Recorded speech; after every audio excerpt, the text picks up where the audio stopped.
If you're a tag team working for a major American wrestling promotion, you might as well stick a cheeky tenner on a breakup and eventual feud, except that it's going to happen sooner or later. While there is usually built-in intrigue when it comes to fans' desires to see members of an established team take on one another, the results are sadly quite often lackluster. Sometimes it really is better to stay together, something that is both true of the following tag teams, and also if you and your best friend accidentally get locked in a haunted amusement park. I speak from experience. I'm Adam Pacitti from Cultaholic Wrestling, and these are 10 tag teams that had little chemistry as opponents. Join us. Number 10, Team Hell No. Well, wasn't this a pleasant surprise? From sworn enemies to best frenemies, Daniel Bryan and Kane were a sensational odd couple pairing that really shouldn't have worked anywhere near as well as it did. Team Hell No gave both performers a new lease on life, allowing the Devil's favourite demon to unleash his more comedic side, while D-Bry got to properly show his own versatility in and out of the squared circle. The Little and Large combo captured the tag titles and had some cracking matches with the likes of The Shield. The odds of two such powerful personalities coexisting forever was slim, of course, and they broke up surprisingly amicably in the summer of 2013, though that changed just a couple of weeks after they announced their intention to go their separate ways. The two had matches that summer, following Bryan's WrestleMania 30 title win, and then after his return from injury in early 2015. The best of the bunch was the enjoyably chaotic Extreme Rules brawl at the namesake pay-per-view in 2014, while the rest weren't up to much at all. Number 9, the Steiners.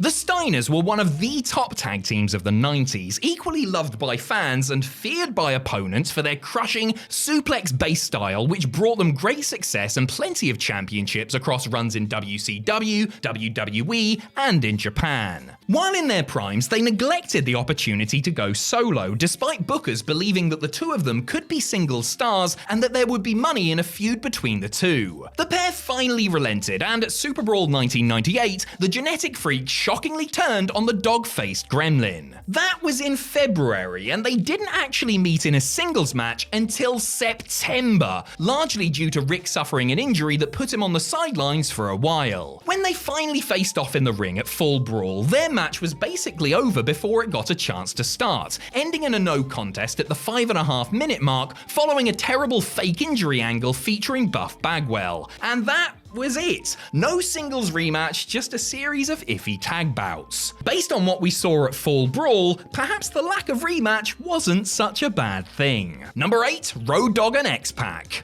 Oh, you didn't know that Road Dogg teamed up with xPac for several months in 2000 after Road Dogg's regular partner, Billy Gunn, went down with a serious shoulder injury? Shame on you. The new DX twosome feuded with Kane and Rikishi, Edge and Christian and the Dudley Boys, and were a decent addition to the mid-card doubles ranks. Though D-Generation X was still an act at this point, it was clear that their powers were waning as Triple H began to emerge as a genuine main eventer who was persistently in the WWE title mix. As a result, Dogg and Pac floundered before the creative team decided to break them up. Tensions escalated over a number of weeks until xPac accidentally sent Dogg through a table. The next time they tagged, the DOGG walked out on his partner, setting up a match at SummerSlam. It was not an epic for the ages, going a shade under 5 minutes and suffering from a distinct lack of crowd heat. After cheating to win, xPac tried to keep the team going, but his offer wasn't accepted, and both it and their singles feud, and DX for that matter, were done in one night. Number 7, Los Guerreros. Uncle Eddie and nephew Chavo, who, due to the small age difference and the closeness of their families, basically grew up as brothers, were one of the best tag teams on SmackDown in the early 2000s, winning the Blue Brand's tag straps on multiple occasions and having a host of great matches with a variety of top teams, and the Bashams. After a certain point, however, it was clear that Latino Heat was destined for singles stardom, and so WWE engineered a feud that would see them bicker, break up, and ultimately clash in a major match at the 2004 Royal Rumble. The feud was good, and there was every expectation that they would have a barn burner when they finally locked up. I mean, how could they not? Oddly, the two had a competent encounter that failed to set the world on fire and was done and dusted within 8 or so minutes, with Eddie coming out the winner. It was rushed to say the least, but the truth is they didn't demonstrate the same chemistry as opponents as they had as a team. The two had a better one on SmackDown weeks later, though it still felt like they were falling short. Number 6, Crime Time. Individually, Shad Gaspard and JTG were perfectly decent professional wrestlers, but together they were something truly special. Crime Time's strength wasn't so much the work they did in the ring, though that was fine, and they weren't known for having epic matches. Rather, it was their character, promo, and segment work that made them as popular as they were. The act just clicked, and the two real-life friends had a chemistry that you cannot fake. It's actually a bit of a mystery as to why they never had a run with the tag titles, but lack of gold notwithstanding, they had a cracking run before their predestined breakup. Their first singles meeting came at Extreme Rules 2010, just weeks after they split, with JTG winning a weak and hurried strap match. A couple of weeks later, the feud was blown off on Superstars, with Shad winning their match, another middling affair. WWE clearly weren't impressed with the results, as Shad was soon sent to FCW for further fine-tuning,